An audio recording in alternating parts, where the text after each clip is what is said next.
Tak mudah buat saya untuk menulis ini, karena isunya cukup kontroversial. Nilai-nilai dan perspektif lama sepertinya sudah menempel kuat pada sebagian besar masyarakat. Tapi saya coba juga. Marijuana atau kanabis adalah obat natural dan murah seera jika dilegalkan karena relatif mudah tumbuh yang tentu saja akan membangkrutkan banyak industri raksasa farmasi yang berasetkan miliaran dolar di seluruh dunia, terutama di negara-negara adidaya. Sedangkan kanabis tak mudah tumbuh di negara mereka dibanding di negara tropis, seperti ibu pertiwi kita ini. Kanabis juga merupakan salah satu alat tukar untuk mendapatkan senjata bagi kelompok oposisi melawan suatu rezim berkuasa. Negara-negara ini tak mau kanabis mendapatkan pasar dengan mudah.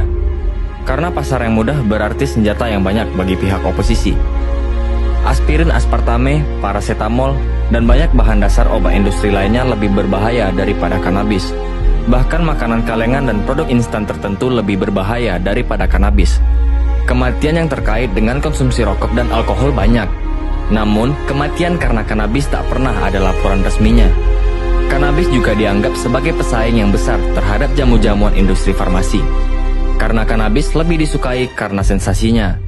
Namun umumnya kita tak menyukai jamu yang rasanya kebanyakan pahit. Kanabis adalah miracle elixir yang dianugerahkan kepada negara-negara ketiga.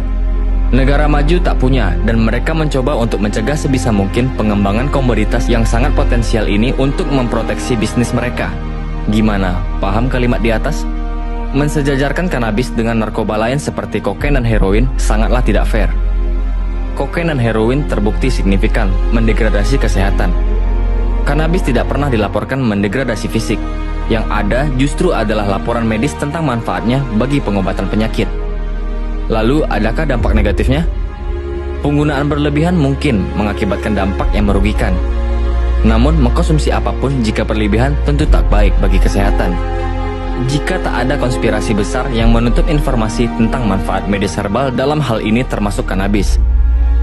Negara kita bisa kaya hanya dari pembudidayaan vegetasi saja, perkebunan, kehutanan, dan lain-lain. Jangan dulu bicara perairan dan pertambangan. Jika semuanya dihitung, harta seluruh dunia dikumpulkan belum bisa menyaingi kekayaan Indonesia. Bangsa Indonesia sudah saatnya menggeser status herbal sebagai obat alternatif menjadi common medicine atau obat sehari-hari dan menukarnya dengan menjadikan obat kimia sebagai obat alternatif. Sebagai contoh, di Cina, pengobatan herbal ini setingkat dengan obat kimia. Pusat pengobatan, toko obat, serta sekolah kedokteran herbal setingkat kuantitasnya. Dokter modern sama dihargainya dengan dokter pengobatan tradisional. Dan akhir-akhir ini, Amerika akhirnya mengakui bahwa ganja membunuh sel kanker. Tentu setelah mereka berhasil mempatenkan cannabinoid atau ekstrak ganja. Pinter ya. Ganja bukan kimia, namun tumbuhan alami seperti daun sirih atau bayam.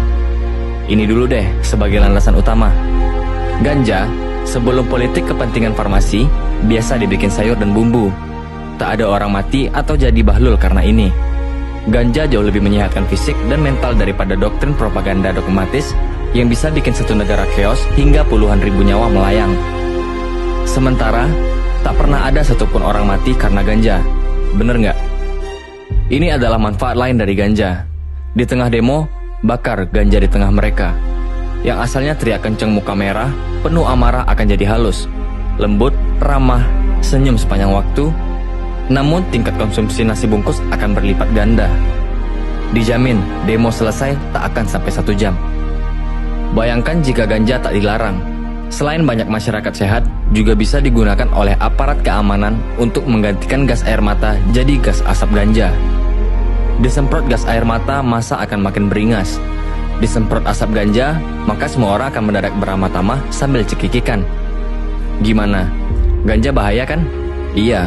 Bagi pemodal konflik yang sudah keluar banyak biaya dan para kartel farmasi. Salam Indonesia Raya.